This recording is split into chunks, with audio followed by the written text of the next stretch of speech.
نرجع لكم بحلقة جديدة من بودكاست AAB. اليوم عندنا ضيف جديد راح نتعرف عليه وراح نشوف أشياء وايد. خلكم معانا بالحلقة وتعرفوا على كاميرات احترافية أو تصوير احترافي أو شخص محترف ويانا. Today we have a guest all the way from South Africa, a legendary filmmaker. I would say I love his work. We're not just going to talk about filmmaking, we're going to talk about things about him. We're going to learn more things about him. So I'm going to tell you to introduce yourself so they can know who you are. Thank you. Thank you so much. It's a privilege to be here. For those who don't know me, my name is Kravford.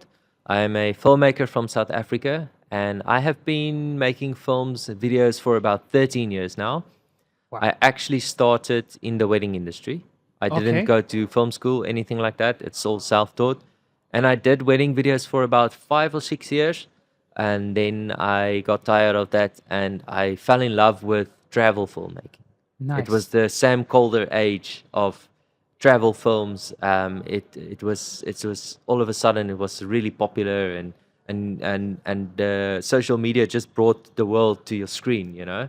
Yeah. And I was really captivated by that, and I went into that space. And whoever sees your account will see full of green. Oh, yeah. Just every place green. Nature, lots of nature. Yeah, a lot of hiking, a lot of these things. So Yes. you're into hiking if you're not into photography, I think, from your account. Can you tell us about that? Yeah, it's actually interesting. I was never into nature at all. I Yeah. didn't grow up like that. In my family, we didn't do that. We would just watch TV, play TV games. I was quite a nerd, like computer games and stuff like that. So we never did that. Even my parents, they didn't take us out into nature. I was 22, 23 when I sort of started taking interested, but not serious. It's funny, the reason I love nature so much today is because of Instagram. Really? Yeah, because I saw some images of places. It just looked so nice. I was like, I want to go there myself. But instead of just going there, I also took some pictures. Okay. And I started sharing those pictures on social media. And people were like, this is awesome. Like, you must keep on doing this. And I actually just started sharing photography. There was photos, landscape photos. Yeah. And I quickly realized that in order to get a nice photo of the epic places, you have to hike. Yeah. So it was the other way around. I didn't hike because I was like, I love hiking. I hiked because I wanted a photo. But then I fell in love with hiking. So now today, when I go on a hiking trip, I sometimes don't even take my camera. I just go for the hike and enjoy the nature. without a camera? Without a camera. I know it sounds crazy, but yeah, exactly. I'm at that point now where I'm very precious about some experiences. So if I feel like I want to cherish it for myself, just as a memory, I'll take my phone, maybe a few stories or something, to have it, to save it. You want to keep it to yourself. But I like not always having my camera with me. Yeah, they say some scenes, they are so mesmerizing that you want to keep it in your brain, not in the camera. Yeah. So that's what's happening now. Yeah, exactly. Some places I've seen that you took pictures of Italy. The first thing when I see the pictures you took in Italy, it's my favorite place to take photos. So when I saw them, I was like, okay, I'm not going to check his account. I want to see those photos. Yeah. What did he do? So tell us about those places. It's a crazy story, actually, because for South Africans, travel is difficult. Okay. It's difficult to get a visa. It's expensive. Yeah. Going to Europe, it's expensive for us. Our currency is low. So even as a sort of growing filmmaker, transitioning out of the wedding industry, I did very well in the wedding industry, but I didn't immediately make that much money when I transitioned out of it. So it was like a slow phase for me. But for me to get into countries like that, in the beginning, I didn't just get invited. I sometimes had to pay for it myself. Yes. So what happened with Italy is I transitioned out of the weddings into hotel filmmaking. I did some hotels and stuff, which took me to travel. Got to travel for work, and I got to see some countries. So that was the way I sort of found a way to not always pay for myself, and I get to see that country. So I went to the UK for 2 weeks to film a hotel there. And I made the math. It was very cheap to take a flight from the UK to Switzerland. And from Switzerland, take a bus to Italy, it's even cheaper. It's like what you pay for a meal. It's really, really cheap. So I did that. I've been dreaming about going to the Dolomites, the Italian Dolomites, Yes. for many, many years. Seeing the images, seeing it in movies, it was always a dream of mine. And there's this one lake, Lago di Brais. I've always seen pictures of it. I said, when I saw, I've got goosebumps, man. The memories are pulling in. The look memories at the are pulling memories. in. This is real. This is real. Like when I saw pictures of that, I've said like to myself, I'm going there. So one day I'll be there. But it came quite quicker than I imagined. So I took the trip from the UK to Switzerland. I went to Lauterbrunnen, which is this incredible valley, mind-blowing. I spent some days hiking there, taking pictures and drone videos and stuff. And then I took the trip to the Dolomites for 9 days. And it was just absolutely still one of my best trips of my life. I was still single. I was before I met my wife. I messaged a hotel that I saw in this one area, mountain area, very nice, close to all the epic spots, in an exchange. I make them short video. They let me stay for free. It's stupid money to stay there. It's really expensive. It's very expensive. So I didn't pay. But the lady who owns the hotel was so nice. She was like a mother. She was like a mother. Every day we would sit and talk for like 20 minutes. In the morning with breakfast, she will come sit to me, and it was such a nice experience. So I still have contact with her every now and then. She likes my post, send me a message, and I'm thinking maybe this year in June, July of taking my wife there. To go to the same place. We're planning now to go back there. I want her to meet my wife. But back to the lake. It's like a 2-hour drive from the hotel. It's the only place that's far from everything. Yeah. And we had to wake up at 3:00 to get there for sunrise. For sunrise. Because if you don't get there at sunrise, all the crowds, there's just crowds everywhere. And luckily, a lot of those places are not packed or too busy in the mornings when it's early. But even that lake, it's so popular. There was 10 photographers already waiting with their tripods when I arrived. They're ready. Yeah, they were all ready. So I was there, one of 11 people. But they were all very nice. I had nice conversations with them. But it was quite enough to really enjoy it. And it was just magical, man. It was magical. I loved just the way you're talking about it, I know you enjoyed it a lot. You loved it. And by the way, you told me you started wedding photography and then hotels. Then now you're doing films. Yes. You're doing... How are you switching from one to another? How are you realizing it's time to switch from this to this, from this to this? Because it's a journey you're taking. When is the time that this is happening? I think not to sound boastful or anything, but I've always had this ability to identify when the time is right for me to get out of something and to get into something new, to identify something that's when the time is ripe. So to give you an example, sometimes you get people, they call them early adopters. Yes. Like Peter McKinnon. Yes. He was an early adopter of YouTube, filmmaking YouTube. Yeah. He started making videos at the right time and he blew up, millions of followers. Now, if you do what Peter McKinnon did now 5 years ago, you'll be a lagger nowhere. behind it. Nowhere, like nothing. And I was like that with everything, like the weddings. I saw that this season, this industry is dying in our country. The prices were going down. There were more people joining the industry. The gear it's getting easier to shoot a wedding. I was at one of the best filmmakers in the country, so I could charge a lot of money. But I also saw that there's this season coming where I'm not going to be able to charge what I want because people are going to offer it for cheaper. Mm-hmm. And I identified the travel space. It was 2015, 2016, where travel films was amazing. Everyone was like, go to Bali, go to Iceland. That's a cool story. I can tell you that. That's my big break. That was my big break. Into Iceland or Bali? Iceland. Okay.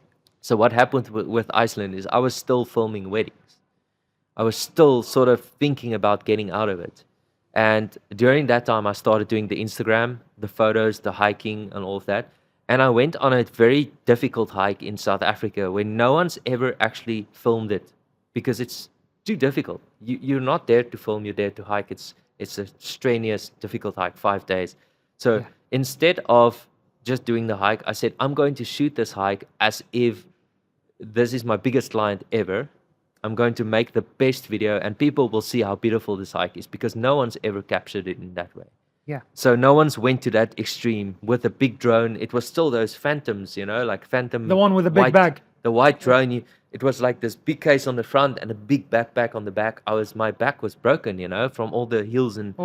But it was so worth it, because I made that video, and basically one day after I made it, I got a message from two of the biggest Instagram people in South Africa, who was also posting nature stuff. They had like hundreds and thousands of followers. I had 1,000, so I was a small account. And they said, Jacques, we love what you did with this hike. Do you want to go to Iceland with us? We leave in 2 weeks. And I'm like, man, goosebumps. Let's do it. Dream opportunity, because we went in winter, so we got to see the Northern Lights. It's still number 1 or 2 of the best things I think ever in my life I've experienced, the Northern Lights.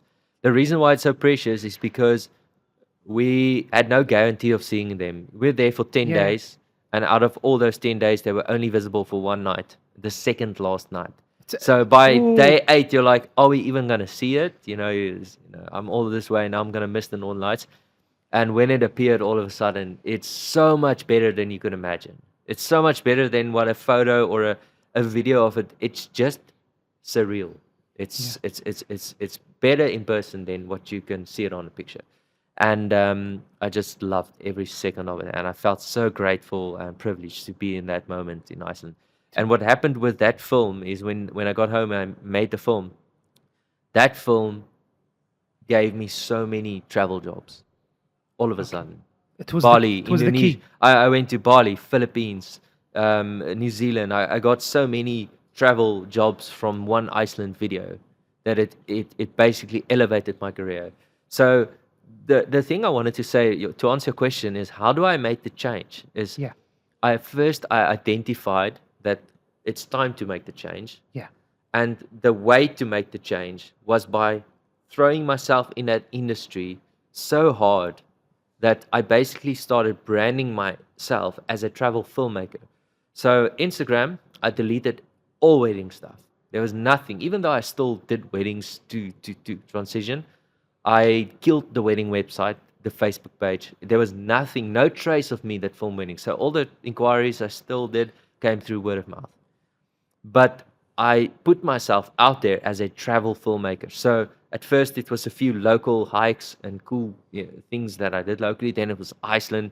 And very quickly it started growing. All of a sudden I was traveling the world. And people looked at me as someone who that's what he does. He does travel filmmaking. So I worked really hard as branding myself as this is what I am, this is what I do. And then that work just started coming to me. So you attract what you put out there. What you put out there is what you attract. And I started believing that this is what I do. Whenever I'm on a trip, I never thought to myself, oh, I really hope that I get to travel again sometime. I just like, this is my life. This is what I do now. I travel. And then also that slowly started dying down closer to COVID. It's funny. Exactly. I met my wife. I instantly decided that I don't want to be away from home anymore the whole time. I want to be with her. You had a reason to stay, huh? Yeah. And also, I saw that everyone's traveling now. Everyone's shooting content. It's not that the novelty is wearing off.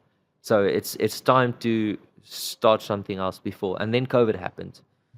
So in the travel season, I started doing documentaries, which was actually paying much more than travel films, like just documentaries. But then COVID happened and I lost all my clients overnight. Everyone. Like all my clients were gone. And luckily I was already a Sony ambassador by then. We'll get to Sony ambassador. Sony How changed did my it life. happen? Sony changed my life, really changed my life. But during COVID, I had a lot of time because I didn't have that much work. And I started watching a lot of YouTube videos. And I sort of immediately started feeling, maybe I can do this too. And I started a YouTube channel. Yeah, so you just said Sony ambassador, huh? Yeah. Yeah. Yeah, I know that's gonna be a lot of talk about this. So this thing with Sony is, I can honestly say I'll get to how I got there, but Sony is the reason I have a YouTube channel today. Okay. They are the reason today. I just want to say that, like, when I lost all my clients, Sony, within 1 week of hard lockdowns everywhere in the world, there was that time where all of a sudden the whole world was locked down. Yeah. Sony came to me and say, listen, we don't want to do nothing during this time. Everyone's in lockdown. Let's create educational content at home. This is what will pay you. Yeah. So they started paying me to create these tutorials, which, watching YouTube videos, creating tutorials for Sony, I was like, hey, I can just put this on YouTube. And I did, and they did well. They actually did well. So I was like, I'm going to make more of that. So Sony not only saved me from financial, because I had some savings, but it was going to run out eventually. They actually sustained my income during COVID, and it elevated my career into YouTube. So that for me was very, very... I've been with the brand now for 6 years as an ambassador, not shooting Sony. Many more years, but as an ambassador, 6 years already. Nice. So, what was your first Sony camera? What made you fall in love with Sony? It was the A7S Mark 1. I remember Mark 1? Yeah, A7S1. That's an old one. Yeah, it's just 2015. Yeah, okay. So it's almost 9 years now shooting Sony. From the beginning with the video line. So what happened with that camera is I was, during that time, everyone was shooting Canon or Nikon. It was one of those two. And Panasonic Lumix started picking up a bit. Yes. So I was very much a gear fanatic, to my own detriment. I was one of those guys, if the new one comes out, I buy it, I sell the old one. I was just constantly buying the latest cameras. Yeah. And when A7S came out, I saw a few videos. Philip Bloom made a video about, it was called Now I See, of the low light, and how it was able to shoot in low light like that. And I don't know, on paper, it just seemed like this was the best camera out there. So I took the plunge and I bought one. And I shot one wedding with it. I was still shooting weddings. I shot one wedding with it, and I put that wedding out, and everyone was like, what's going on, man? How's this amazing? This looks amazing. I was like, I love this camera. So I sold all my Canon gear, I sold the Lumix, and I just bought into the Sony ecosystem. So the S was, at that time, was just the most innovative camera, because it had amazing dynamic range, best low light, just a bunch of features. And from there, I just kept on upgrading to other Sony cameras. And how did Sony find you? That was through Instagram, actually. Okay. They fell in love with what you do, huh? Yeah, it's funny. Sony came to me. They approached me to be a photography ambassador.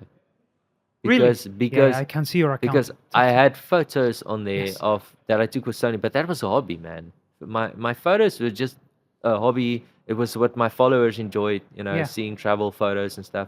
But my job was filmmaking. So when I had my first meeting with them in South Africa, I remember it like yesterday. I was so nervous.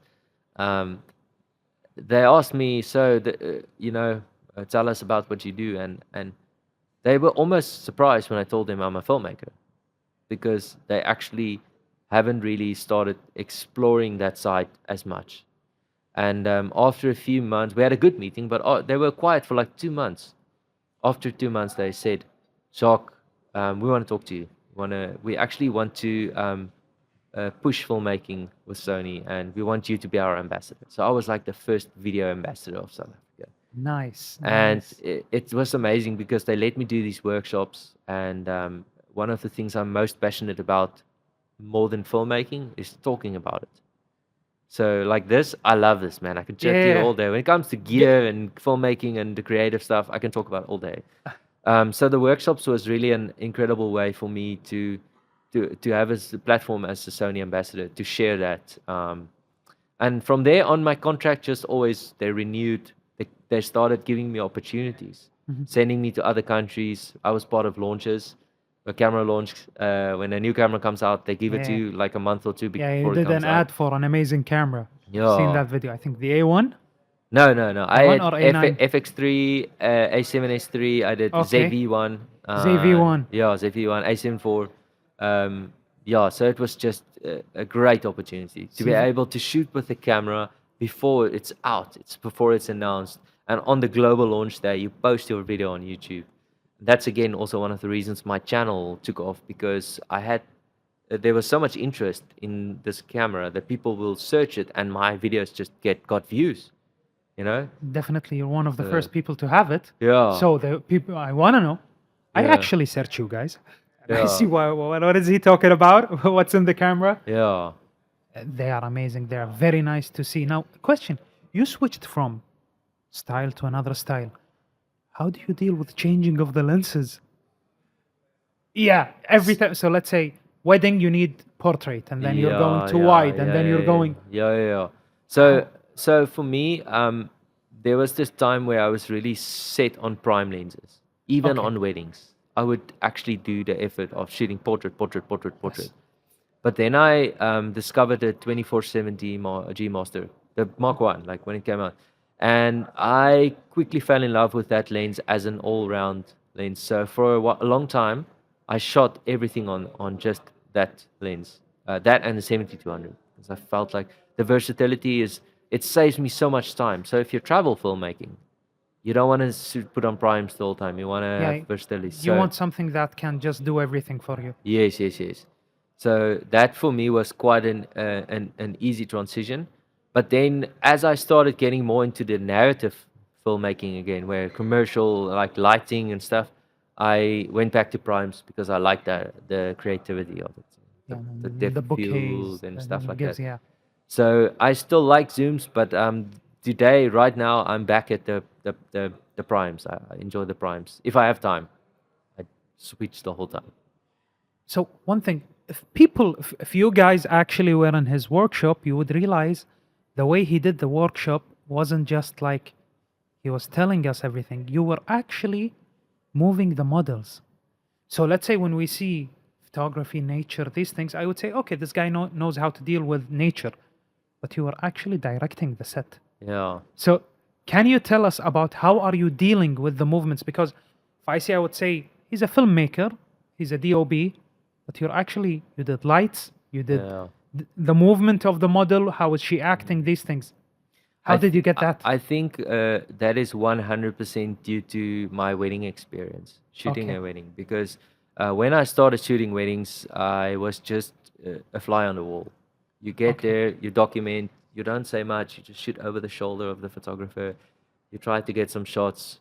But I quickly realized, looking at other really good filmmakers all over the world, looking at their films, I quickly realized that if I want to elevate my game, I would actually need to direct the couple and the people on the day to tell them what I want, get my frame right and tell them, just walk like you would, but just walk through there, not telling them to be unnatural, just instead of walking there, just walk like there.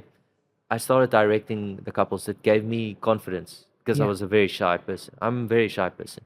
So it was difficult at the start, but the more I did it, I got confidence to the point where I would really tell the entire wedding party, okay, before you leave, let's just quickly stand over here. I want to do a shot. Me in front of 200 people, I would say, okay, this is what I want. And that experience for 6 years of wedding filmmaking, it taught me how to make someone do what I want in a limited space. Because the wedding space, I can't style, I can't control it. I can't, it is what it is. You have to deal with what you have. You deal with what you have and put the model in the best possible situation, the best possible light to make it look. So that's the best way to actually get good at something, is to work in difficult circumstances. So to make something that's bad or boring look better or interesting or beautiful. As you said in the class, to learn how to solve an issue. Yeah, it's problem solving. Yeah. So I feel like that really gave me a lot of experience. And also being a solo filmmaker for so long, I was forced to direct models.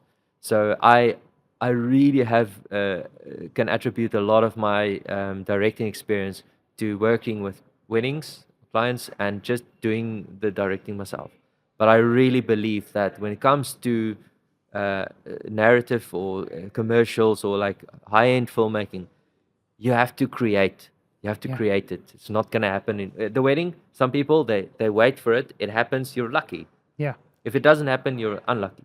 Yeah. So my wedding started going from this to this because I was always creating the stuff that I wanted. Yeah. And my clients, and that's what elevated me in the industry. I actually stood out there is a quickly. scenario that's happening. There isn't just like it happened or just wing it, as they say. Yeah, so like an example is I would put my camera on a small jib, a mini jib crane, Okay. and I would tell the guy when the couple does a turn, when they do a turn, the camera must go up. So he waits, and then the moment they do the turn, the camera goes up. It looks so beautiful, man. Yeah. If it's just random jib, it doesn't look nice. And I would actually, if the jib's here, I would let the couple walk in front of it. They would walk in front of the jib and take hands, and the camera would raise up. It's beautiful. Yeah. Small. It's not difficult for them. They just Yes. They're just moving. Just tell them you must start walking from this side of the dance hall, and they were happy to do that. So it was things like that. Learning to direct people and telling them what you want. That's so you know how to direct them, you can take the videos, and you do the lights. Yes. Now let's talk the different thing in lights, because when you take nature, let's say hiking, these things, you have one source of light mainly. Yeah. You have the sun. Yes. But when you do commercials, you have a lot of setups, you have Yeah. a lot of different things. Yes. How do you differentiate between these things? When I'm gonna do this, I'm gonna do this style. Yeah. When I do this, I'm gonna do this. I need Yes. this time. It's a bit different. How do you deal Yeah. with that?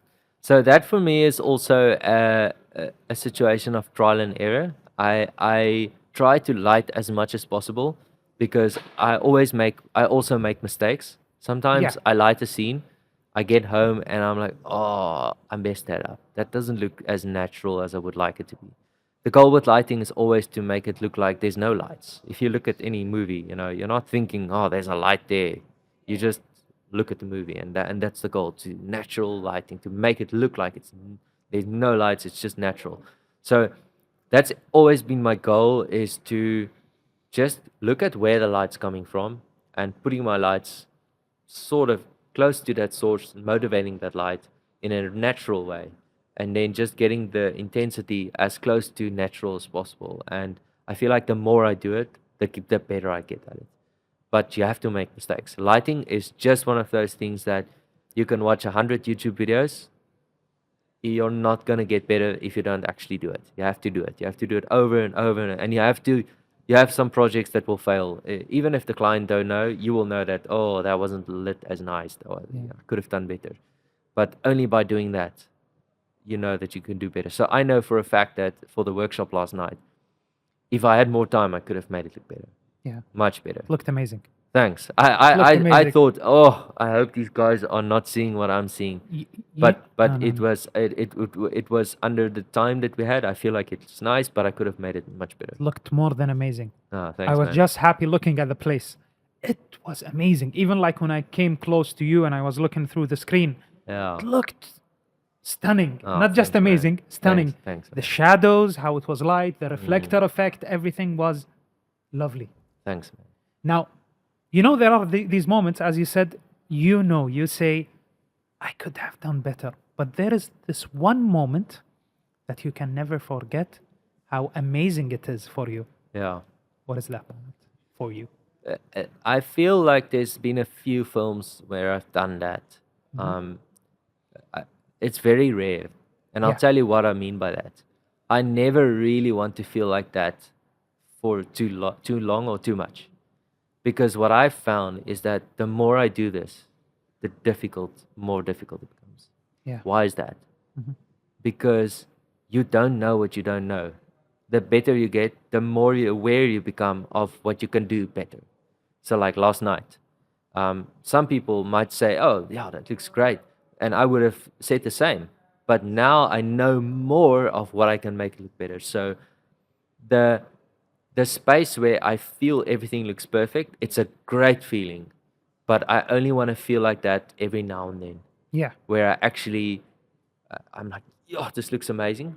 But what I'm trying to say is, we have this thing. You have a expectation of what it should look like. We had that reference of the dune scene, and it didn't look exactly like that. But you don't always get what you want. You get what you need.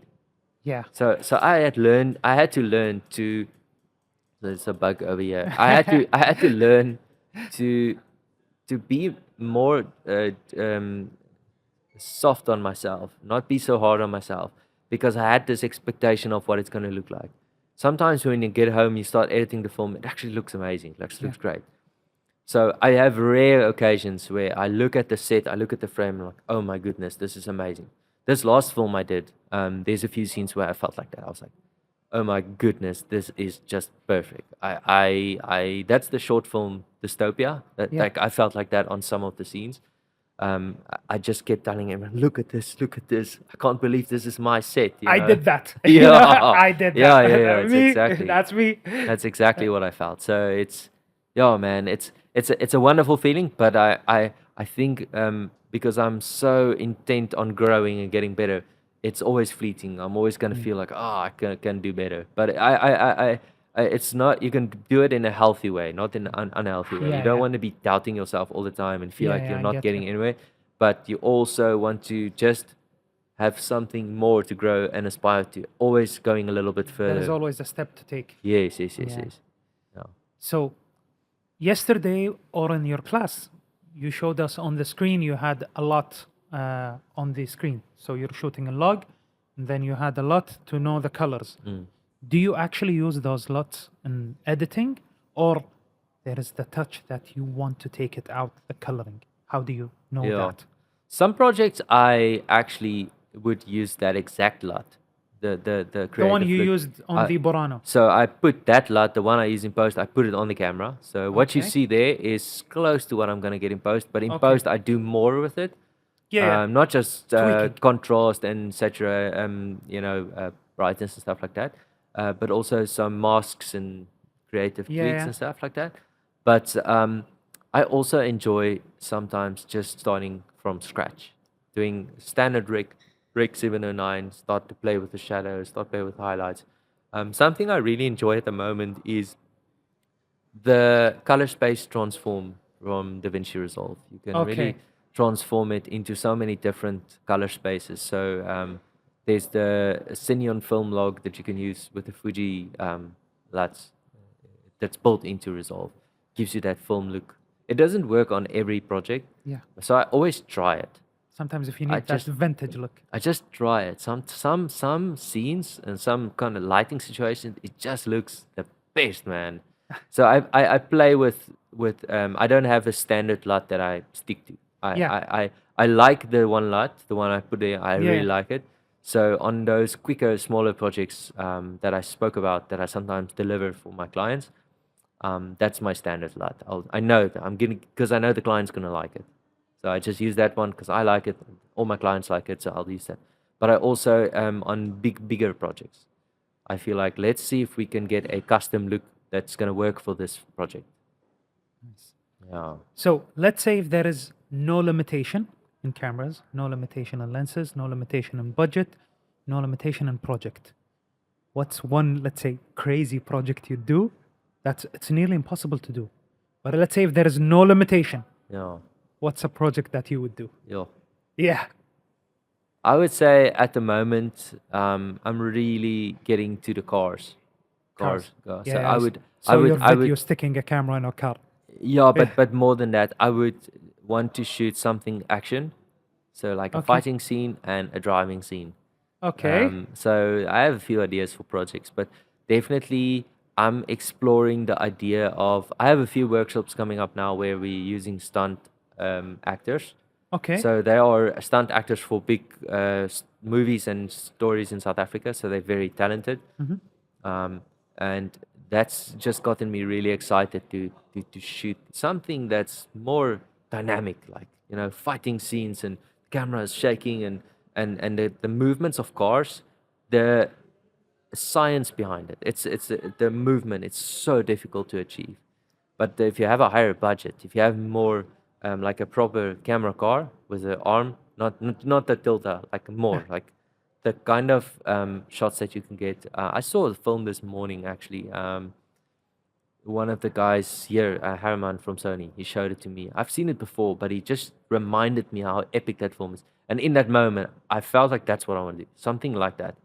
Just a really intense car chase scene. Yeah. Where it looks like it feels like you're there. Yeah, I really like You it. shot with sport cars. Weren't you scared to stick the camera outside of the car? I would be freaking out. I would be freaking out. I was, to be honest, I was at first. The first big car shoot I did was with the Ferrari. Yeah. We used the Porsche 911 as the chase car. And the crazy thing about that was it was raining. Ooh. So I had A7S3 on with a 2470 Mark G Master, 2470 2.8 G Master. And it was raining, man. Half of the shoot, it was raining. I don't know how the camera and the gimbal survived it. But also just like at some points we were really close to the car because the car would like come like right in front of the camera. Yeah. So we had a few scenes where we are here and the car's waiting for us, and he would come and he would slide right in front of us and we'll go behind him, man. It was crazy. Like that for me was the first day. I was so overloaded with adrenaline that I told my wife I feel numb. Like I felt numb after a day of sitting in those fast-moving cars because the chase car is also going very fast. You sit there with your DJI controller, controlling the camera the whole time. You are drifting with later you get so numb. Like even it's almost like I went in slow-mo and like cut off from the world and just we're just driving. It was insane. Like I've never had so much adrenaline in one day. In those 2 days, like in those 2 days, I almost felt sick from all the adrenaline. It's like The movement. It's too much. Yeah. Now this has nothing to do with photography. Which one was faster, the Ferrari or the Porsche? I think the Ferrari. Yeah. I think so. Yeah. But I have to say I am a new Porsche fan. Yeah. I did a shoot most recently with a 911 GTR3, and it was insane. It was my favorite shoot so far with the car. But the Ferrari driver is one of the best drivers in the world. I have to say, it was the stuff that he did. He could be a stunt driver, and he will probably be like doing the most amazing stuff. Like he did stuff that most people who try to film cars will not have access to because of how skilled his driving is. He is actually, I'm not going to say his name because he's driving under an alias. He's got an Instagram channel which is an alias. He wears a helmet. Nobody knows who he is. But he's actually a professional race driver. He races on the GT World Tour. So nice. he's like Team Ferrari now. He races for Team Ferrari. Okay, let's go search Team Ferrari. No, he won't know. I don't think there's a few of them. Yeah? But he's amazing. He's good. Amazing. Yeah. It's such a nice guy. I had such a nice, because at the end of the shoot, I drove back with him inside the Ferrari. The most of the time I was in the Porsche. And we just had nice chats, and he was just a nice guy. It was awesome. Yeah. It was nice to try the racing, huh? Yeah. Definitely. Every guy would say the same. When he goes fast like that, there's you can't film. It's too hectic. You just hold on. When he goes around the corners like that, you can't film. I tried. I tried to get some shots. It's too shaky. So we fake some of the shots in post. Okay. Not in post, in a studio where you light it with a light and then you shake the camera. As if it's moving. As if it's moving. Because it's too fast. It's crazy, man. So, I'll give you a few questions and try to answer them fast. Okay? Let's see how will that go. Okay. Okay? Photo or video? Video. Okay. So you'll go with an S line or a FX line? FX line. FX line. Ooh. Okay. Prime or zoom? Prime. Prime. Okay. We're going. Handheld or gimbal? Handheld. Handheld. Always. Handheld. Handheld. We're going back to this. We're going to discuss this. Okay. Using visual effects or doing it on set? Doing it on set. Really? Yeah, if it's possible. If it's possible to do it on set, I'm going to do it on set. I don't like shooting something and not knowing what it's going to look like. Really? Yeah. I don't like the idea unless it's absolutely impossible due to budget. Sometimes it's just cheaper to to create visual effects. But I don't like not knowing. I like to sort of have an idea. You like taking the risk of it. Yeah, you can always enhance it with Yeah. visual effects, but I feel so scared when I shoot something and I'm not sure what it's going to look like in visual effects. Okay, so so now let's say you said you like handheld and gimbals. Yeah, Sometimes you use like heavy cameras. Like, let's say something like Burano. yeah. Is it okay like handheld? Won't it be a bit shaky? You can't sit in every single way. You can't move in every single way. It's gonna be shaky. Yeah. How are you dealing with this? So first of all, handout will Yeah. always for me be my go-to. I don't think of the gimbal until I need it. So what I mean is I'm intentional about my gimbal. I love gimbal shots, but I only use the gimbal if I really, really need it. So it's like, this is a gimbal shot. It's never going to work handout. I need to track someone from here to there. Handout's just not going to work. So I'll do gimbal. But handout for me is the most natural feeling. I feel like you can communicate more emotion with a handout shot. If it's not too shaky, but the camera is still moving a bit, it feels like real. It feels like you're there. So when it comes to shooting handout in some scenarios, I like to make my camera as heavy as possible, because the heavier the camera, the steadier it is. If you have nice handles or a nice shoulder rig and it's heavy, it's super stable. It's easy. It's not difficult. But something that I really use often on set now is easy rig. Yeah. Like a nice arm comes on. That makes shooting very easy. In even like the shot we had last night on the table, I would just lean over like that and it just supports the camera. If I don't have that, I will still like sit on the table and try and make a plan and make it work. But Yeah, as you did it in the class. I definitely try to make it work to not use the gimbal. So the gimbal for me is 5-10% of my shoots. I only use it if I need it. Wow. Yeah, I really, really love it when I need it, and it's amazing. You can get the most amazing shots on a gimbal, but handheld is like the default. You And like feeling the camera and the movement, huh? It's the same I feel about frame rate. I do always natural speed, 24 to 25, and then if it's a real need for slow-mo, then I go to slow-mo. I don't default to slow-mo. I default normal speed, natural speed. So that same approach I have with the gimbal. It's always first handheld first natural frame rate, and then slow-mo or gimbal. So let's say if I'm a videographer, I'm starting videography, starting into editing, starting to do films. What is a thing that you can give me? Let's say it's the key that will help me grow in that. I really believe that. I told someone asked me this last night. I said to him, there's only one really good piece of advice that I will give to everyone, and it's 3 words. It's shoot, edit, repeat. Shoot, edit, repeat. The same with lighting. Yeah. Like light, repeat. You have to do it as much as you can. It's the only way to get better. Yeah. It's the only way to develop your skill. You have to shoot as much as you can. Every opportunity that you have, even if it's for fun, even if you're practicing, even if you're short projects for clients, don't overcomplicate it. So the biggest pitfall for new filmmakers is they have taste. They have people that they aspire to.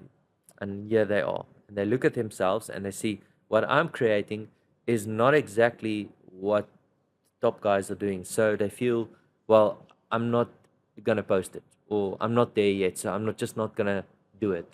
I'll wait for when I'm better, you know. But the only way to get better is just to make mistakes. So any new filmmakers is watch YouTube videos. It's fine. Do but mistakes. Don't just watch. Go do. You can watch as many YouTube videos if you want. If you're not gonna create, you're not gonna learn. You need to light those scenes yourself. You need to shoot those scenes, and you have to make mistakes. You have to actually have a few shoots go flop, You need one of your shoots where the audio is terrible, so that you know that you never want that to happen again. You have to feel the agony. Better mics. You have to feel the agony of failed audio, of not having audio, and someone being upset about it, even if it's yourself. To know that next time you need to make sure the audio is fine. Double check it. Have a backup mic. Stuff like that. So that's the best advice I can give. Thank you. It was a pleasure having a talk with you and meeting you over here. Same to you. I wish I could talk to you more, and I want to know about you. You were just asking about me the whole time. Hopefully we're going to talk off camera. Yeah, definitely. I really appreciate your generosity and thank you for taking an interest in what I do. And thank you very much, and thank you for all the experience you're giving it over here. Thank you. Thanks a lot. Awesome. يعطيكم العافية. وهذه كانت حلقتنا حق اليوم. سووا سبسكرايب وسووا لايك عشان تشوفون الحلقات الجاية واللي يصير معنا. باي باي.